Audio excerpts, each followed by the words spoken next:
أعوذ بالله من الشيطان الرجيم.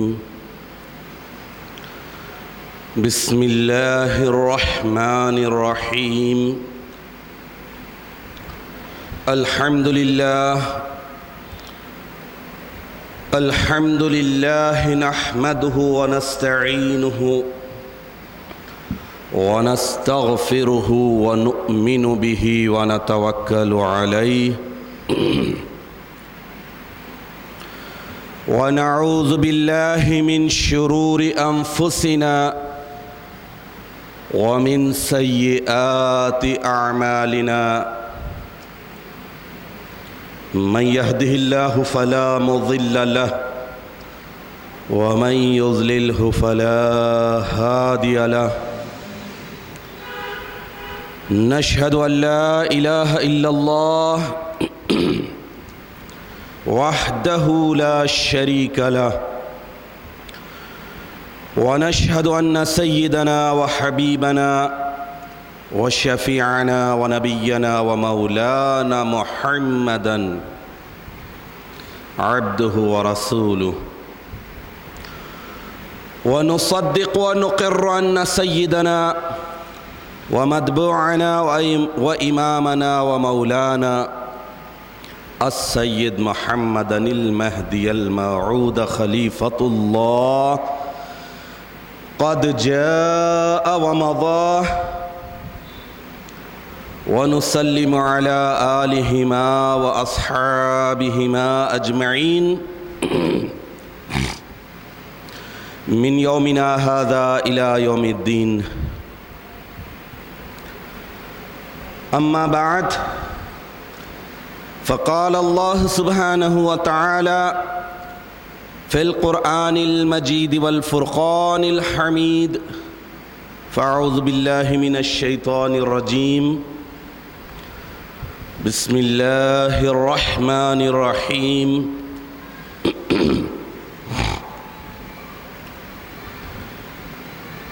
إن الصلاة كانت على المؤمنين كتابا موقوتا. صدق اللہ العظیم.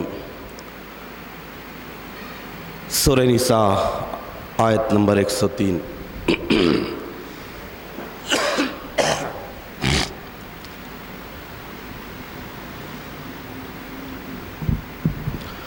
عزیزان محترم، ہمیں یہ بات ہمیشہ ذہن نشین رکھنی چاہیے کہ بحیثیت انسان اللہ تعالیٰ نے ہمیں عبد کی حیثیت سے دنیا میں بھیجا ہے. عبد، عبادت، عابد اور معبود، یہ ایک لفظ کے مشتقات ہیں جس کے معنی عبد کے معنی بندگی، عابد کے معنی بندگی کرنے والا، معبود کے معنی جس کی بندگی کی جاتی ہے. اس اعتبار سے ہماری زندگی کا سب سے بڑا مقصد اپنے پیدا کرنے والے کی عبادت اور بندگی ہے. اور اللہ تعالیٰ نے انسانوں پر عبادت کے جتنے بھی طریقے عائد کیے ہیں، لاگو کیے ہیں، فرض کیے ہیں، وہ سارے کے سارے انسانوں کی جسمانی، اخلاقی، مالی فلاح اور بہبود کا ذریعہ ہے، کامیابیوں کا ذریعہ ہے. عبادت سے صرف انسان ہی کو فائدہ ہوتا ہے. اور یہ بات ذہن نشین رہے کہ جتنی بھی عبادتیں ہیں وہ ساری کی ساری اگر انسان پورے طور پر اخلاص کے ساتھ جسمانی اعتبار سے، روحانی اعتبار سے، اخلاقی اعتبار سے عبادت کے جذبے سے سرشار ہو کر اگر کرتا ہے تو وہ عبادت واقعی عبادت ہوتی ہے۔ اللہ تعالیٰ انسانوں پر نماز، روزہ، حج، زکوٰۃ، صحبت صادقین، عزلت از خلق، ذکر دوام، طلب دیدار خدا، یہ سارے فرائض جو عائد کیے ہیں، یہ بندگی کے مختلف نرالے اور دلکش طریقے ہیں۔ یہ ایسے طریقے ہیں کہ ایک طریقہ دوسرے طریقے سے متصل اور ریلیٹڈ ہے۔ انسان اگر ایک ہی طریقے کو اختیار کرتا ہے، دوسرے طریقوں کو چھوڑتا ہے، تو وہ بندگی کے سراسر خلاف ہے۔ تو اسی لیے ہر عبادت کے لیے اللہ تعالیٰ نے وقت، مہینہ، تاریخ، دن اور ماحول مقرر کیے ہیں، اور ایک فرض ایسا ہے جس کے لیے کوئی دن، کوئی تاریخ، کوئی مہینہ، کوئی لمحہ، کوئی ساعت مقرر نہیں ہے، وہ ہے ذکر اللہ، اللہ کی یاد۔ اللہ تعالیٰ کسی مسلمان پر حج فرض کیے ہیں تو عمر بھر میں ایک مرتبہ، وہ بھی کنڈیشنل، مشروطی طور پر، کہ حج کو جانے کی استطاعت ہو، مال ہو، حالات ہو، اسباب ہو، تو زندگی میں ایک مرتبہ حج فرض ہے۔ رمضان المبارک کے روزے فرض ہیں، دین اسلام کی بنیاد میں سے ہے، لیکن اللہ تعالیٰ سال تمام میں ایک مہینے میں رمضان المبارک کے روزے فرض کیے ہیں۔ زکوٰۃ اس مسلمان پر فرض ہے جو صاحب نصاب ہو، مال و دولت رکھتا ہو، اور صاحب نصاب ہونے کے بعد اس مال پر سے ایک سال گزرے تو جب زکوٰۃ فرض ہوتی ہے۔ ہر مسلمان پر زکوٰۃ فرض نہیں ہے۔ ویسے ہی نماز ہر مسلمان مرد عورت پر، حاضر غائب پر، مسافر پر، مقیم پر، امیر پر، فقیر پر، غریب پر، مرشد پر، کاسب پر، سب پر فرض ہے، لیکن دن میں صرف 5 مرتبہ مقررہ وقت جب آتا ہے، ان 5 وقتوں میں نماز پڑھنا لازم اور ضروری ہے۔ لیکن ذکر اللہ ایک ایسا ذکر ہے، یہی سورہ نساء آیت نمبر 3 میں اللہ تعالیٰ ارشاد فرماتے ہیں کہ فَإِذَا خَزَيْتُمُ الصَّلَاةَ،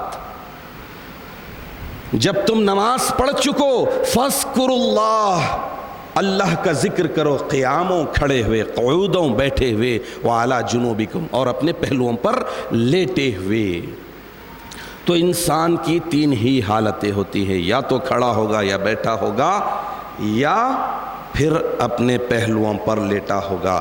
تو اس آیت شریفہ سے یہ بات معلوم ہوئی کہ اینی کنڈیشن، اینی پوزیشن، کسی بھی حال میں اللہ کا ذکر کرتے رہنا ہے۔ تو بہرحال ہر فرض اپنی جگہ اہمیت کا حامل ہے۔ ہر فرض کو اللہ تعالیٰ زمین پر فرض کیا ہے، لیکن نماز ایک ایسی عبادت ہے جو اللہ سبحانہ وتعالیٰ اپنے حبیب پاک کو جب معراج شریف میں بلایا تھا، دو بدو بلایا، سر کی آنکھ سے جب دیدار ہو گیا، سجدہ ریز ہو گئے اور التحیات کا تحفہ ملا، اس کے بعد اللہ سبحانہ وتعالیٰ مومنوں کو معراج حاصل کرنے کے لیے نماز کا تحفہ دیا۔ تو نماز بھی ایک ایسی اہم ترین عبادت ہے کہ بندہ دن بھر میں 5 مرتبہ بے کھٹ کے اللہ کے دربار میں پہنچ جاتا ہے، اپنے معروضات کو رکھتا ہے، اپنے پرابلمز کو رکھتا ہے، اپنی خواہشات کو رکھتا ہے، اپنی تمناؤں کو دربار الہی میں رکھتا ہے۔ اللہ کی چوکھٹ پر 5 وقت جب بندہ جاتا ہے تو اپنے سارے معروضات کو رکھتا ہے۔ تو نماز ایک ایسا بنیادی فرض ہے جس کے تعلق سے احادیث شریفہ بھرے پڑے ہیں۔ 2 احادیث آپ کے سامنے رکھنے کی سعادت حاصل کروں گا۔ آج 27 رجب المرجب ہے، گزشتہ شب معراج شریف کی تھی، اور اس میں اللہ سبحانہ وتعالیٰ نے بندوں پر احسان کر کے بتا دیا کہ نماز جیسی عظیم الشان عبادت بندوں کے فائدے کے لیے دیے ہیں، بندوں کو معراج حاصل کرنے کے لیے دیے ہیں۔ اسی لیے نماز کے تعلق سے حدیث شریف میں آیا ہے کہ الصلاۃ معراج المومنین، نماز مومنوں کی معراج ہے۔ اللہ کے رسول کی معراج یہ تھی کہ آپ افلاک کی سیر کی، آسمانوں کی سیر کی، جنت اور دوزخ کو دیکھا، دربار الہی میں پہنچے، ایسی طویل ترین مسافتوں کو آپ نے لمحہ بھر میں پلک جھپکتے ہی طے کر دیا، اللہ کے دربار میں پہنچ گئے، اللہ کے روبرو ہو گئے۔ تو وہ اللہ کے رسول کی معراج تھی۔ مومنوں کی معراج نماز ہو رہی ہے۔ الصلاۃ معراج المومنین کہا گیا ہے، مومنوں کی معراج نماز ہے۔ تو نماز کب معراج بنے گی؟ جب آدمی جسمانی طور پر بھی حاضر ہو، روحانی طور پر بھی حاضر ہو، قلبی طور پر بھی حاضر ہو، اخلاقی طور پر بھی حاضر ہو، تو جب کہیں وہ نماز اس کے لیے معراج ہو جاتی ہے۔ حاضرین محترم، اللہ سبحانہ وتعالیٰ کا یہ کتنا بڑا کرم ہے، کتنا بڑا فضل ہے کہ معراج شریف کے مقدس موقع پر اللہ تعالیٰ نے نماز جیسی عبادت بندوں کے لیے، عباد کے لیے، عباد الرحمن کے لیے خدائے رحمان نے معراج شریف میں فرض کیا ہے۔ تو یہ ایسا فرض ہے، اس کا اہتمام کرنا ہے۔ شریعت نے بتا دیا کہ بچہ جب 7 برس کا ہو جاتا ہے تو نماز کا عادی بنانے کے لیے اسے تنبیہ کرنے کا حکم دیا گیا ہے، آہستگی کے ساتھ مارنے کا حکم دیا گیا ہے۔ کیوں؟ کہ یہ جب عبادت کے قابل بن جاتا ہے، 5 وقت کی نماز کا جب عادی بن جاتا ہے، تو پھر اس کے بعد بڑا ہونے کے بعد وہ خشوع اور خضوع کے ساتھ، اخلاص کے ساتھ نماز پڑھتا ہے۔ تو حاضرین محترم، معراج شریف کا یہ عظیم تحفہ مومنوں کے لیے نماز کی شکل میں ملا ہے۔ اس نماز کو سمجھنا یہ ہے کہ اللہ تعالیٰ نے یہ ایسا فرض لگایا، کسی بھی حال میں اس فرض سے فرار نہیں ہے، چھوٹ نہیں ہے۔ آدمی اگر بیمار ہے تب بھی نماز پڑھنا، آدمی اگر میدان جنگ میں ہے، حضور اکرم صلی اللہ تعالی علیہ وسلم کی سیرت پاک ہو یا مہدی علیہ الصلوۃ والتسلیم کی سیرت پاک ہو، جب غزوات ہوتے تھے، جنگ ہوتے تھے، تو اس وقت بھی بتایا گیا کہ بہرحال وقت آتا ہے تو نماز پڑھنا چاہیے، چاہے جنگ ہو یا پھر امن ہو۔ اس لیے کہ میں آپ کے سامنے خطاب کے شروع میں سورہ نساء کی آیت نمبر 103 کا آخری حصہ تلاوت کرنے کا شرف حاصل کیا، جس میں اللہ تعالیٰ ارشاد فرماتے ہیں کہ ان الصلاۃ کانت علی المؤمنین کتابا موقوتا، بے شک نماز مومنوں پر مقررہ وقت میں فرض ہے۔ جب مقررہ وقت شروع ہوتا ہے، ظہر کا جب وقت ہوتا ہے، تو پھر وقت اختتام کو پہنچنے سے قبل ہی نماز پڑھ لینا چاہیے۔ اگر نہیں پڑھتا ہے تو غفلت کی وجہ سے وہ ہلاک اور برباد ہوتا ہے۔ حاضرین محترم، جنگ ہو یا امن ہو، سفر ہو یا خیام ہو، ہر حال میں پڑھنا ہے، کسی حال میں بھی معاف نہیں ہے۔ اگر قبلہ معلوم نہیں ہے، اینما تولوا فثم وجہ اللہ، اللہ نے بتا دیا کہ تم جدھر رخ کرو ادھر اللہ کے چہرے کو پاؤ گے۔ تو کسی بھی حال میں نماز ایک ایسا فرض ہے کہ اگر ٹھہر کر نہیں پڑھ سکتے تو بیٹھ کر پڑھو، بیٹھ کر نہیں پڑھ سکتے تو لیٹ کر پڑھو، لیٹ کر بھی نہیں پڑھ سکتے تو اشاروں میں پڑھو۔ سفر کی حالت میں ہے تو بھی نماز پڑھو، قیام ہے تو بھی نماز پڑھو۔ تو بہرحال یہ نماز ایک ایسی عبادت ہے کہ انسان اس نماز کی وجہ سے، اس عبادت کی وجہ سے 5 وقت جب دربار الہی میں اپروچ ہوتا ہے، دربار الہی میں پہنچتا ہے، اخلاص کے ساتھ اور خلوص کے ساتھ پہنچتا ہے، تو ان 2 نمازوں کے درمیان کیے ہوئے گناہ اللہ تعالیٰ اپنے فضل و کرم سے معاف کر دیتے ہیں۔ حدیث شریف میں آیا ہے کہ جب بندہ 2 نمازوں کے درمیان، 5 نمازیں اس کے گناہوں کو میٹ دیتی ہیں، 2 نمازوں کے درمیان جو گناہ صغیرہ ہو جاتے ہیں وہ گناہ اللہ تعالیٰ معاف کر دیتے ہیں۔ اور قرآن حکیم میں آیا ہے کہ ان الصلاۃ تنہی عن الفحشاء والمنکر ولذکر اللہ اکبر، بے شک نماز گناہوں کو، فحش کاموں سے اور منکر باتوں سے، ناپسندیدہ باتوں سے روکتی ہے، بچاتی ہے، اور اللہ کا ذکر تو بڑا ہے۔ تو اب دیکھیے کیسے روکتی ہے، کیسے بچاتی ہے۔ بخاری شریف کی حدیث ہے، حضرت ابو ہریرہ رضی اللہ تعالیٰ عنہ سے مروی ہے، اللہ کے رسول صلی اللہ تعالیٰ علیہ وسلم ارشاد فرماتے ہیں، خبردار ہو جاؤ، آگاہ ہو جاؤ کہ کسی کے گھر کے سامنے سے نہر دوڑ رہی ہے، نہر جاری ہے، نہر جاری اور ساری ہے، اور اس نہر سے وہ بندہ 5 مرتبہ نہاتا ہے تو کیا اس کا میل اور کچیل باقی رہے گا؟ تو صحابہ جواب دیے کہ یا رسول اللہ، جب 5 مرتبہ وہ نہاتا دھوتا ہے تو نہر سے نہانے دھونے کی وجہ سے اس کا میل اور کچیل کچھ بھی باقی نہیں رہتا۔ تو اللہ کے رسول صلی اللہ تعالیٰ علیہ وسلم ارشاد فرماتے ہیں کہ 5 نمازوں کی مثال بھی ایسے ہی ہے۔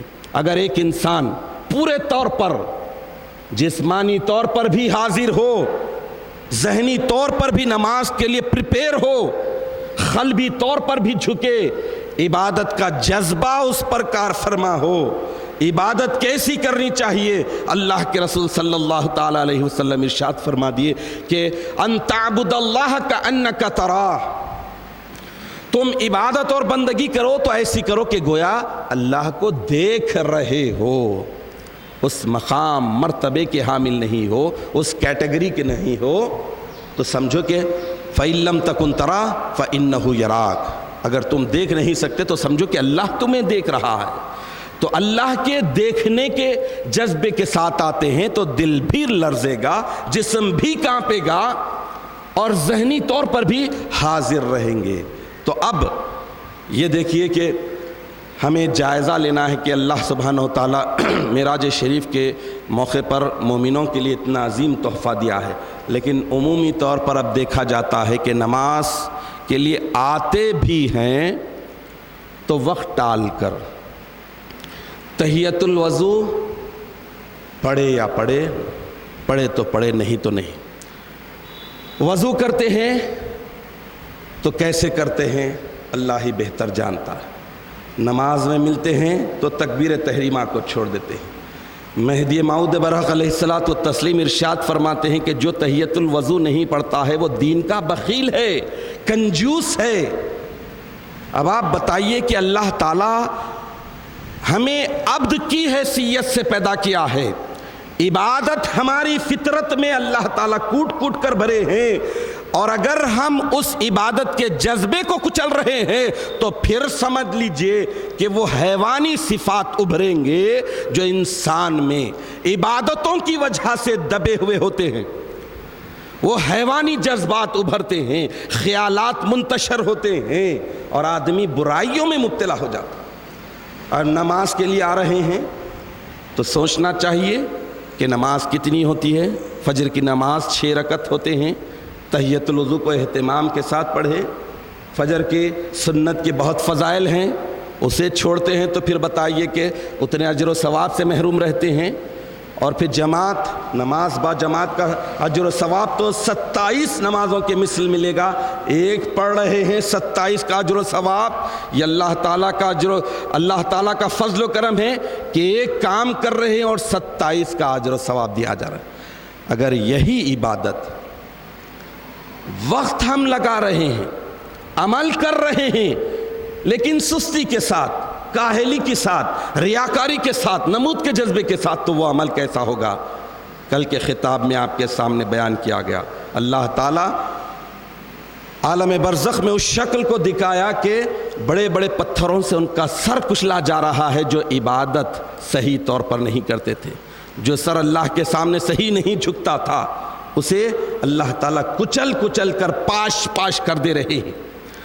نماز جب ہم پڑھتے ہیں، آتے ہیں تو پورے طور پر پریپیئر ہوں، جسمانی طور پر بھی حاضر ہوں، ذہنی طور پر بھی حاضر ہوں، دل بھی ہمارا جھک جائے وہ جذبے کے ساتھ۔ لیکن آج کل دیکھا جاتا ہے کہ وقت پورا ٹال کر، آپ میری بات پر توجہ کے ساتھ سماعت کیجئے کہ جب نماز کے لیے ہم ٹھہرتے ہیں تو 2 4 6 مصلی رہتے ہیں، لیکن جب سلام پھیرتے ہیں تو پوری صف مکمل ہوتی ہے۔ یہ کیوں ہو رہا ہے؟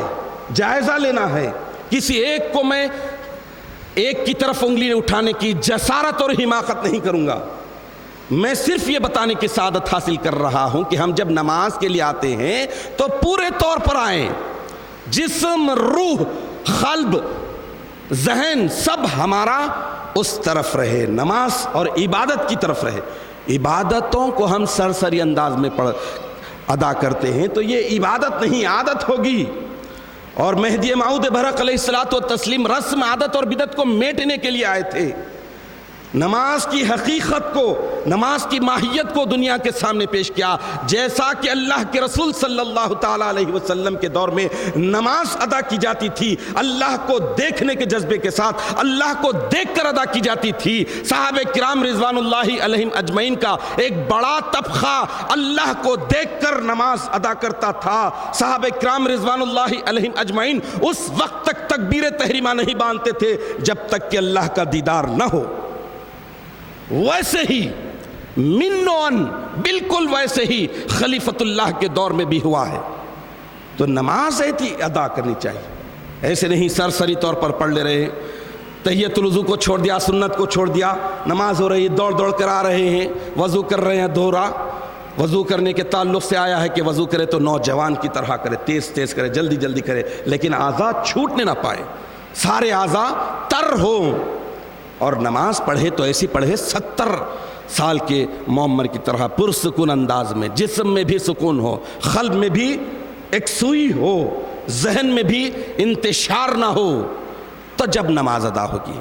حاضرین محترم، اللہ کے رسول صلی اللہ تعالیٰ علیہ وسلم افلاک کی جب سیر کر رہے تھے معراج شریف میں، تو جبرائیل کو کہا کہ جنت میں ایسے بہت سارے مقامات ہیں جو خوف زدہ کر دینے والے ہیں، وحشت والے ہیں، خطرناک ہیں، اور ایسے ہیں جہاں پر کوئی کسی کے کام نہیں آئے گا.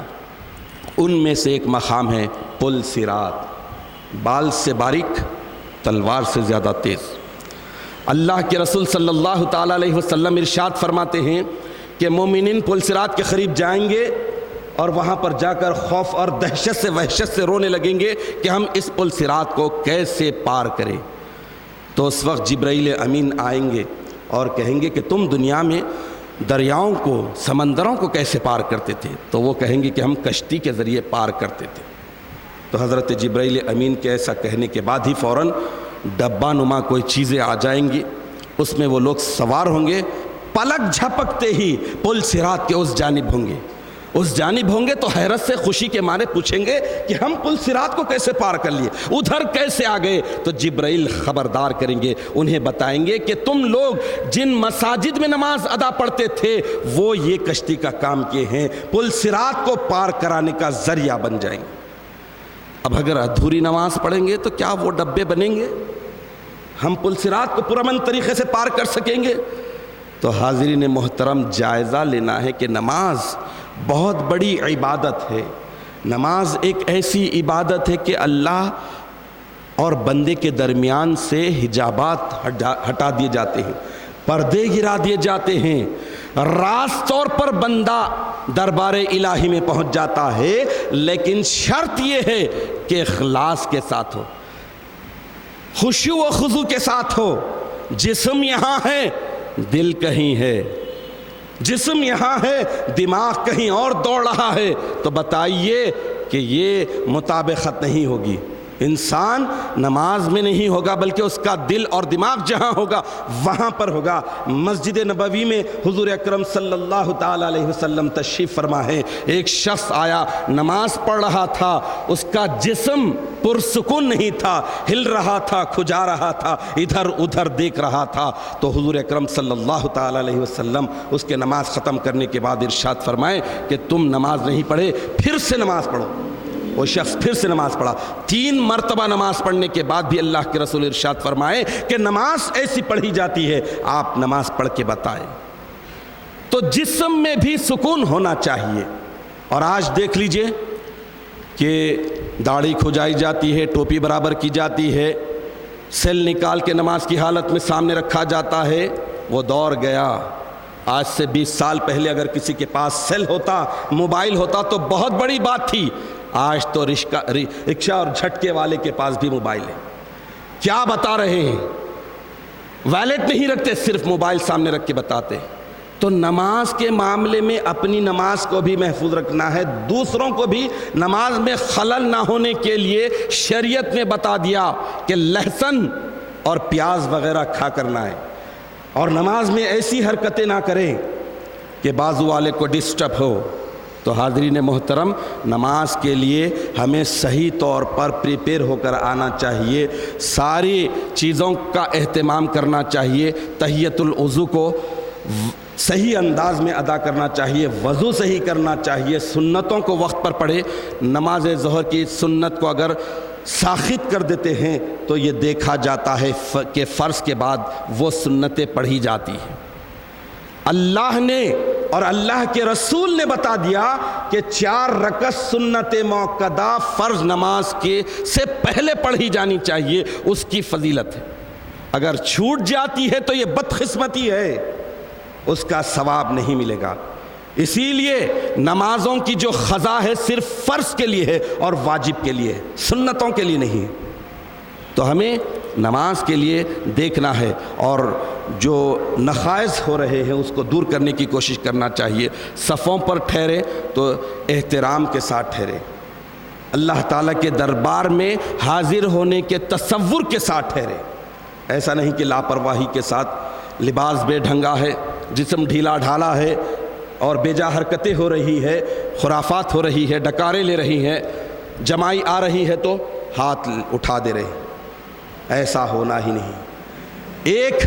3 حرکتوں کی وجہ سے نماز ساخت ہو جاتی ہے، فاسد ہو جاتی ہے۔